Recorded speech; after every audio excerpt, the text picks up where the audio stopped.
Welcome to your secret tutor. இன்னைக்கு நம்ம பார்க்க போகிற டாபிக் வந்து ஒரு டெக்னிக்கல் ஆட்ரிபியூட்ஸ், ஒரு சில டெக்னிக்கல் ஆட்ரிபியூட்ஸ் இருக்குது கன்சம்ஷன் ஃபங்க்ஷனுக்கு. கன்சம்ஷன் ஃபங்க்ஷன் ஆல்ரெடி பார்த்துட்டோம். ஒரு சில டெக்னிக்கல் டேர்ம்ஸ்லாம் இருக்குது கன்சம்ஷன் ஃபங்க்ஷனில். அதில் சிலது வந்து நம்ம ஆல்ரெடி பார்த்துருக்கோம். ஸோ மிச்சம் என்னதுன்னு பார்ப்போம். ஓகே, ஸோ ஃபர்ஸ்ட் வந்து நம்ம பார்க்க போகிறது வந்து average propensity to consume, marginal propensity to consume, average propensity to save, marginal propensity to save. So இதுலேருந்து என்ன தெரியுது அப்படின்னா வந்து இங்கே கன்சம்ஷன் சேவிங்ஸ் இந்த ரெண்டு ஃபங்க்ஷன்ஸ் தான் பார்க்க போகிறோம். கன்சம்ஷன் மட்டும்தான் ஹெட்டிங்கில் கொடுத்துருக்கு. we are also going to look into savings function, consumption function and savings function. நல்லா ஞாபகம் வச்சுக்கோங்க, இந்த ரெண்டு விஷயம் கண்டிப்பாக நடக்கும். நம்ம இன்கம் earn பண்ணோன்னே இன்கம்லேருந்து ரெண்டாக பிரியும். அது என்னென்னா கன்சம்ஷன் அண்ட் சேவிங்ஸ். ஸோ இதில் வந்து ஆவரேஜ் வேல்யூஸ், மார்ஜினல் வேல்யூஸ் தான் நம்ம பார்க்க போகிறோம். ஃபர்ஸ்ட் நம்ம பார்க்க போகிற டாபிக் என்னென்னா வந்து average propensity to consume. So அதில் என்னென்ன பாயிண்ட்ஸ் இருக்குன்னு பார்ப்போம். Average propensity to consume is the ratio of consumption expenditure to the particular level of income அப்படின்றாங்க. ஸோ என்னது இது? Consumption divided by income. இருக்கிற இன்கம்லேருந்து நீ எந்த அளவு கன்சியூம் பண்ணியிருக்கேன் அதை பார்க்கறது தான் வந்து average propensity to consume. Average values நம்ம நார்மலாக எப்படி கண்டுபிடிப்போமோ அதே மாதிரி தான். ஓகேவா? So algebraically it is expressed as under. What is that? APC is equal to C by Y, consumption divided by income. ரொம்ப சிம்பிளாக தான் இருக்கும். மேத்தமெட்டிக்கலி நீ பார்க்குற, இந்த algebraically நீ பார்க்குறேன்னா உனக்கு புரியும். ஸோ C என்னது? C is for consumption, Y stands for income. இப்போது இது வரைக்கும் வந்து நம்மளுக்கு புக்கில் கொடுத்துருக்காங்க. இதை வந்து நம்ம டயக்ராமேட்டிக்காக, ஏன்னா இது வரைக்கும் எல்லாமே நம்ம டயக்ராமோட தான் எக்ஸ்பிளைன் பண்ணியிருக்காங்க. ஸோ இதையும் நம்ம ஒரு தடவை ஆவரேஜ் ப்ரொபென்சிட்டி டு கன்சியூமர் டயக்ராமேட்டிக்கலாக புரிஞ்சிக்கலாம், which is not given in your textbook. Okay. So first நீங்கள் வந்து ஒரு y-axisல இன்கம் மெஷர் பண்ணுவோம். அண்ட் தென் x-axisல இன்கம் மெஷர் பண்ணுவோம், y-axisல கன்சம்ஷன் மெஷர் பண்ணுவோம். So since this is consumption function, நம்ம வந்து வெறும் கன்சம்ஷன் லைன் மட்டும்தான் வரைய போகிறோம். இங்கே இன்கம் வரையணுன்ற அவசியம் கிடையாது. இன்கம் வந்து நம்ம y-axisல மெஷர் பண்ணிகிட்ருக்கோம். இன்கம் இன்க்ரீஸ் ஆக ஆக கன்சம்ஷன் என்ன சேஞ்ச் ஆகுதுன்றத வந்து நம்ம y-axisல கன்சம்ஷன் மெஷர் பண்ணுறோம். இன்கம் வந்து x-axisல மெஷர் பண்ணிக்கலாம். ஸோ ஃபர்ஸ்ட் நம்ம போட வேண்டிய ஒரே கர்வ் என்னென்னா வந்து கன்சம்ஷன் கர்வ் மட்டும்தான். ஸோ கன்சம்ஷன் எங்கே நார்மலாக ஸ்டார்ட் ஆகும்? It always starts from y-axis. ஏன் y-axisலேருந்து ஸ்டார்ட் ஆகுது? நம்ம ஆல்ரெடி பார்த்துருக்கோம். அந்த கேப் என்னென்னா வந்து even at zero level of income. இங்கே பாருங்கள், இங்கே இன்கம் கொடுத்துருக்கு, இன்கம் இங்கே ஜீரோவாக இருக்குது. Even at zero level of income there is some amount of consumption. இங்கே கன்சம்ஷன் கண்டிப்பாக நடக்கும். அந்த மாதிரி கன்சம்ஷன் நம்ம என்ன சொல்லுவோம்? அது பேர் வந்து நம்ம அட்டானமஸ் கன்சம்ஷன் சொல்லுவோம். நான் இங்கே ஏன்னு மென்ஷன் பண்ணியிருக்கேன். That is autonomous consumption. Autonomous கன்சம்ஷன்னா என்னது? Even at zero level of income there is some amount of consumption happening. So that is autonomous consumption where there is negative savings இருக்கும் அப்படின்னு. அதை பற்றி நம்ம இன்னும் பார்ப்போம். ஸோ நெக்ஸ்ட், இப்போ இந்த டயக்ராமில் எக்ஸ்பிளைன் பண்ணோன்னா you are earning some amount of income. ஓரளவுக்கு இன்கம் ஏர்ன் பண்ணுற, தட் இஸ் y1 அளவுக்கு, y1 அளவுக்கு இன்கம் ஏர்ன் பண்ணுற. அந்த இன்கம்க்கு நீ எவ்வளோ கன்சியூம் பண்ணுற அப்படின்னா வந்து அப்படியே வந்து ஒரு ஹொரைசான்டல் லைன் அந்த C கர்வ்லேருந்து எடுத்துகிட்டு போகணும் அப்படின்னா வந்து ஓகே OY1, இங்கே OY அளவுக்குன்றாங்க. ஸோ அங்கேருந்து ஒரு ஹாரிசான்டல் லைன் எடுத்துகிட்டு போனேன்னா நீ ON அளவுக்கு கன்சியூம் பண்ணுற அப்படின்றாங்க. ஓகே, ஸோ இந்த அளவுக்கு கன்சியூம் பண்ணுற அப்படின்றாங்க. ஸோ இப்போ நம்ம இங்கே என்ன ஃபார்முலா பார்த்தோம்? APC is equal to C divided by Y. So இந்த அளவுக்கு கன்சம்ஷன் டிவைடட் பை இன்கம். இந்த டயக்ராமில் நீ இப்படி தான் கண்டுபிடிப்ப. So what is it? APC is equal to ON divided by OY1. So that is average propensity to consume. That is how you will be expressing average propensity to consume with the diagram. Okay, இந்த உங்களுக்கு ஒரு extra information மாதிரி வச்சுக்கோங்க. Because எல்லாத்தையும் diagram வச்சு explain பண்ணும்போது இதையும் diagram வச்சு எக்ஸ்பிளைன் பண்ணால் உங்களுக்கு நல்லா இருக்கும்னு சொல்லி தான் நான் அதையும் சொல்கிறேன். ஓகே, ஸோ நெக்ஸ்ட் நம்ம பார்ப்போம். Next marginal propensity to consume பார்க்க போகிறோம். Okay, next marginal propensity to consume. இதுக்கு என்ன டெஃபினேஷன் கொடுத்துருக்காங்க? நம்ம ஆல்ரெடி இந்த marginal propensity to consume வந்து பார்த்துருக்கோம். ஸோ இன்னொரு தடவை ஒரு ரிவிஷன் எடுத்துக்கோங்க. என்ன டயக்ராம் வச்சு நான் புதுசாக எக்ஸ்பிளைன் பண்ண போகிறேன். That's all. இது வந்து உங்களுக்கு புதுசு கிடையாது. அந்த டாப்பிக்கு பார்க்கல அப்படின்னா ஒரு தடவை திரும்பியும் பழைய வீடியோ போய் பார்த்துட்டு இங்கே வாங்க. Okay, fine. So marginal propensity to consume may be defined as the ratio of change in consumption to the change in income. So இங்கே தெளிவாக கொடுத்துட்டாங்க. ஸோ என்னென்னா வந்து உன்னுடைய இன்கம் சேஞ்சிலேருந்து நீ எந்த அளவு கன்சம்ஷன் சேஞ்ச் பண்ணுற அப்படின்னு. இப்போ வந்து உனக்கு 1000 ரூபா சம்பாதிக்கிற அப்படின்னா உனக்கு 500 ருபீஸ் எக்ஸ்ட்ராவாக கொடுத்துருக்காங்கன்னா அந்த 500 ருபீஸ்லேருந்து நீ எவ்வளோ கன்சியூம் பண்ண போகிற அப்படின்றாங்க. மொத்த கன்சம்ஷனை கேட்கல இங்கே, உன்னோடைய கன்சம்ஷன் எந்த அளவுக்கு எவ்வளோ சேஞ்ச் ஆகும் அப்படின்றது தான் கேட்டிருக்காங்க. So it is the ratio of change in consumption to the change in income. Income change ஆனதுனால உங்கள் கன்சம்ஷன் எவ்வளோ சேஞ்ச் ஆயிருக்கு அப்படின்னு பார்க்குறது தான் வந்து marginal propensity to consume. Okay, so இதுதான் சொல்லியிருக்காங்க இங்கே. MPC is equal to delta C. டெல்டானா என்னது? Change. Okay, change in consumption to change in income. இதில் ஒரு சில விஷயம் தெரிஞ்சுக்க வேண்டியது இருக்குது. Marginal propensity to consume is always positive. ஏன் பாசிட்டிவ் அப்படின்னா வந்து எப்படியும் இன்கம் இன்க்ரீஸ் ஆக ஆக உன்னோட கன்சம்ஷனும் இன்க்ரீஸ் ஆக தான் செய்யும். அது நெகட்டிவாக போகாது, நீ குறைக்க மாட்ட கன்சம்ஷனை. So it will not get lesser, it is always positive. And then but it is less than unity.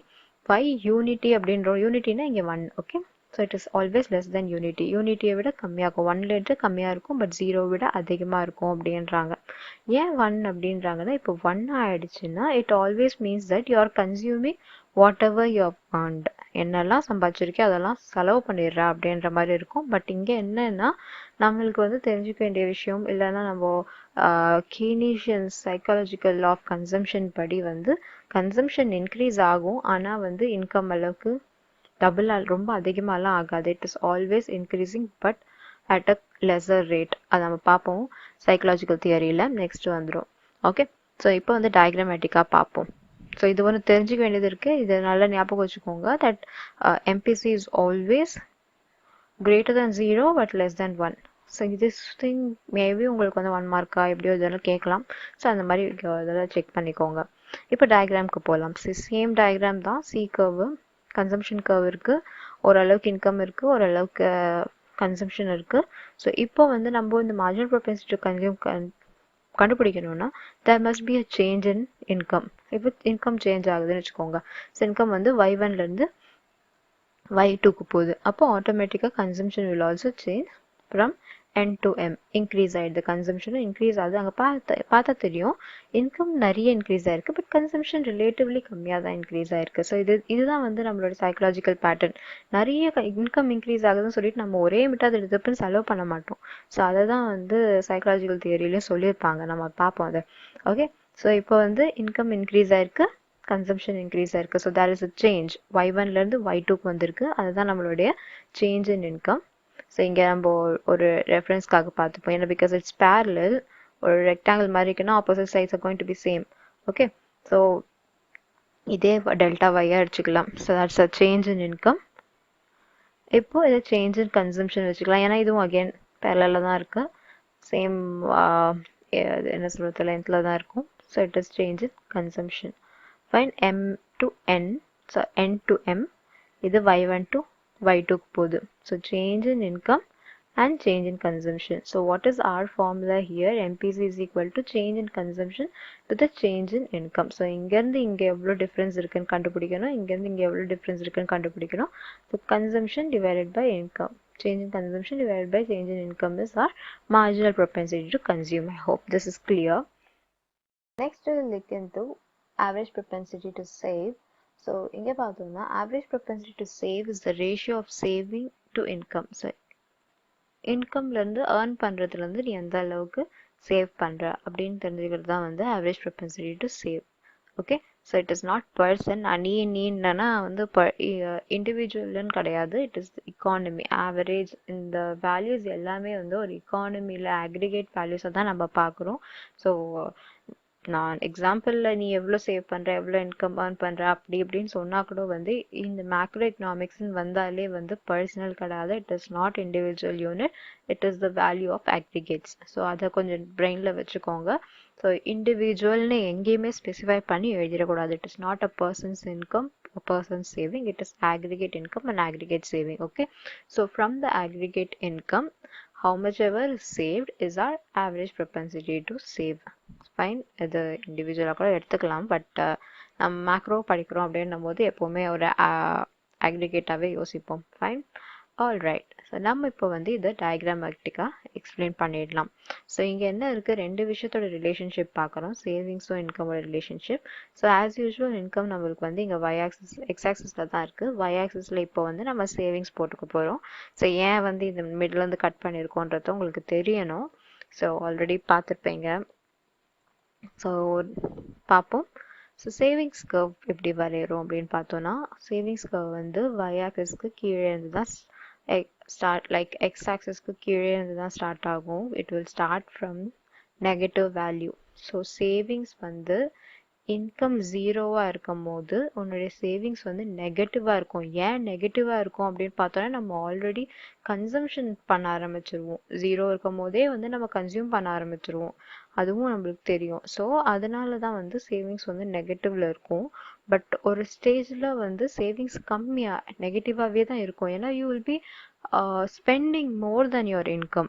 Though your income is increasing, you'll be spending more than your income. ஏன்னா அது வந்து நமக்கு பேசிக் நீட் சாட்டிஸ்ஃபை பண்ணுறதுக்கு அது பத்தாது income. So அந்த பேசிக் need வந்து income ரொம்ப இன்க்ரீஸ் பண்ணாத வந்து அது ஃபுல்ஃபில் ஆகி நம்ம சேவ் பண்ணுவோம். So until then you will be having this negative saving. At one point you will start earning equal to your consumption. So உன்னோட கன்சம்ஷனும் இன்கமும் எப்போ ஈக்குவலாக இருக்கோ அந்த டைமில் தான் வந்து உன்னுடைய சேவிங்ஸு எப்படி இருக்கும், ஓகே உன்னோட சேவிங்ஸ் வந்து ஜீரோவாக இருக்கும். there will be no savings at all. So இங்கே என்ன மார்க் பண்ணுறோன்னா, அந்த ஷேடட் ஏரியா வந்து டிஸ்சேவிங்ஸ் அப்படின்னு சொல்கிறோம். ஸோ அந்த point on X axis is called as zero savings line because at that point your consumption will be equal to your income. Okay, so next அதை விட போச்சுன்னா அதுக்கப்புறம் தான் வந்து இந்த பாயிண்ட்டுக்கு அப்புறம் தான் வந்து you will start saving little by little as your income increases. Okay, இப்போ வந்து நம்ம ஆவரேஜ் ப்ரொபென்சிட்டி டு சேவ் எப்படி இருக்குது, எப்படி இங்கே வந்து இதில் இந்த டயக்ராமேட்டிக்காக சொல்லலாம் அப்படின்னா வந்து, say for example you are earning some amount of income, that is y1 amount of income. y1 amount of income earn பண்ணும்போது இந்த அளவுக்கு நீ சேவ் பண்ண ஆரம்பிச்சிருவேன். இந்த லைனுக்கும் y1க்கும் நடுவில் இருக்கிற கேப் தான் வந்து உன்னோட சேவிங்ஸு. அது வந்து அப்படியே இப்படி ஒரு லைன் போட்டோம் அப்படின்ட்டா OR அப்படின்னு சொல்லலாம். இந்த y ஆக்சிஸ் படி வந்து OR amount of savings. So over amount of income இருக்கும்போது, இவ்வளோ இன்கம் ஏர்ன் பண்ணும்போது நீ சேவ் பண்ணுறது என்னென்னா இந்த அளவுக்கு அப்படின்றாங்க. So average propensity to save கண்டுபிடிக்கணும் அப்படின்னு நம்ம என்ன பண்ணுவோம், சேவிங்ஸ், ஓகே அதுதான் எஸ் என்ன ஓஆர்ன்றாங்க, y வந்து OY1 அப்படின்றாங்க. So average propensity to save என்னது S divided by y. Next நம்ம வந்து மார்ஜினல் ப்ரொபென்சிட்டி டு சேவ்க்கு போகலாம். மார்ஜினல் ப்ரொபென்சிட்டி டு சேவ் என்னென்னா வந்து it is again the ratio of change in savings to the change in income. So income change ஆகிறதுனால நீ உன்னோட savings எந்த அளவுக்கு சேஞ்ச் ஆகுது அப்படின்னு பார்ப்போம். அதே மாதிரி தான் இன்கம் சேஞ்ச் இங்கே காமிப்போம் டயக்ராமில், இன்கம் சேஞ்ச் இங்கே டயக்ராமில் காமிப்போம். அதுக்கப்புறம் சேவிங்ஸ் சேஞ்ச் ஆகிறது பார்ப்போம். எந்த அளவுக்கு சேவிங்ஸ் எந்த அளவுக்கு சேஞ்ச் ஆகுதுன்னு பார்ப்போம். ஸோ இன்கம் சேஞ்ச் எப்படி டினோட் பண்ணுவோம், டெல்டா ஒய்ன்னு. ஸோ அதுக்காக தான் நம்மளுடைய ஈஸி ரெஃபரன்ஸ்க்காக இது அப்படியே ஒரு ரெக்டாங்கிளாக மாற்றிட்டு இங்கேருந்து ஒரு லைன் எக்ஸ்டெண்ட் பண்ணிட்டோம்னா அது வந்து நம்மளுக்கு change. Okay, this is our change in savings. இங்கேருந்து இவ்வளோ தூரம் சேவிங்ஸ் சேஞ்ச் ஆகுது, இல்லைன்னா ஆல்ரெடி இவ்வளோ சேவிங்ஸ் இருந்திருக்குது. அதே தான் இதுவும் இந்த லைனும் y1லேருந்து y2க்கு போனதுனால சேவிங்ஸ் எவ்வளோ சேஞ்ச் ஆயிருக்கு, இந்த இடத்துல இருந்து இவ்வளோ சேஞ்ச் ஆயிருக்கு. ஸோ இந்த ஏரியா நம்மளுக்கு வந்து சேவிங்ஸாக கிடைக்கும். இது வந்து ஒரு ரைட் ஆங்கிள் ட்ரையாங்கிள். நான் மேத்தமெட்டிக்கலாக போனேன்னா இது ரைட் ஆங்கிள் ட்ரையாங்கிள். அதே தான் அங்கே மார்ஜினல் ப்ரொபென்சிட்டி டு கன்சியூம்க்கும் வரும். ஸோ இங்கே right angle triangle. So this is your opposite side by adjacent side. அப்படிலாம் பார்த்தோம் அப்படின்னா வந்து இந்த ஹைப்போட்டென்யூஸ், ஓகே, டேஞ்சன்ட் கண்டுபிடிக்கணும் அப்படின்னா அந்த டேஞ்சன்ட் வேல்யூ தான் இங்கே மார்ஜினல் வேல்யூவாக வரும். ஸோ அதெல்லாம் விட்டுடலாம். ஓகே, ஸோ இப்போ என்னென்னா நம்ம இது வரும், இதை மட்டும் கான்சன்ட்ரேட் பண்ணுவோம். Marginal propensity to save is what, delta S divided by delta Y. So எங்கே இருக்குது டெல்டா எஸ், இங்கேருந்து இவ்வளோ தூரம் சேவிங்ஸ் இன்க்ரீஸ் ஆகிருக்கு. இன்கம் வந்து இங்கேருந்து இவ்வளோ தூரம் இன்க்ரீஸ் ஆனதுனால, இன்கம் இங்கேருந்து இவ்வளோ தூரம் இன்க்ரீஸ் ஆனதுனால சேவிங்ஸ் வந்து it has changed from here to here, which we denote as OS. So SR is the difference. Okay, so அதுதான் வந்து நம்மளுடைய marginal propensity to save. Fine. So இப்போ வந்து நம்ம ஒரு சில ரிலேஷன்ஷிப் பிட்வீன் இந்த எல்லா டெக்னிக்கல் டேர்ம்ஸ்க்கும் என்னென்ன ரிலேஷன்ஷிப் அப்படின்னு பார்ப்போம். ஃபஸ்ட்டு வந்து நம்ம average propensity to saveக்கும் average propensity to consumeக்கும் உள்ள ரிலேஷன்ஷிப் பார்த்துருவோம். ஸோ நம்ம எல்லாருக்கும் தெரிஞ்ச விஷயம் என்ன அப்படின்னா வந்து we know that income is divided as consumption and savings. income வந்து சேவிங்ஸும் கன்சம்ஷனாக தான் ரெண்டாக டிவைட் பண்ணுறோம் ஃபஸ்ட்டு. இப்போ நம்ம ரெண்டு சைடும் வந்து y-ஆல் டிவைட் பண்ணோம் அப்படின்னா y divided by y, c divided by y, s divided by y அப்படின்னு என்ன ஆகுது? y divided by y is 1. So what is it? c by y plus s by y is equal to 1. That is c by y na என்னது? Average propensity to consume. s by y na என்னது? Average propensity to save. இது ரெண்டுத்தையும் add பண்ணேன் அப்படின்னா வந்து 1 இருக்கும். இதுலேருந்து என்ன தெரியுதுன்னா இன்கம் வந்து ரெண்டாக டிவைட் ஆகுது, கன்சம்ஷனாகவும் சேவிங்ஸ் ஆகும். அது ஆவரேஜ் வேல்யூவாக இருக்கட்டும், ஹோல் வேல்யூவாக இருக்கட்டும், மார்ஜினல் வேல்யூவாக இருந்தாலும் வந்து அந்த இன்கம் சைடு அப்படின்றது வந்து நம்மளுக்கு எப்பவுமே 1ஆக தான் வரும். ஸோ இப்போ வந்து மார்ஜினல் ப்ரொபென்சிட்டி டு கன்சியூம்க்கும் மார்ஜினல் ப்ரொபென்சிட்டி டு சேவ்க்கும் என்ன ரிலேஷன்ஷிப் அப்படின்னு பார்த்தோம்னா அதே மாதிரி தான் இருக்கும். It is like change in income. நீ எவ்வளோ இன்கம் எவ்வளோ தான் சேஞ்ச் ஆனாலும் அதில் ஒரு போர்ஷன் கன்சம்ஷனுக்கு சேவ் பண்ணுவோம், இன்னொரு போர்ஷன் சேவிங்ஸ்க்கு யூஸ் பண்ணுவோம்.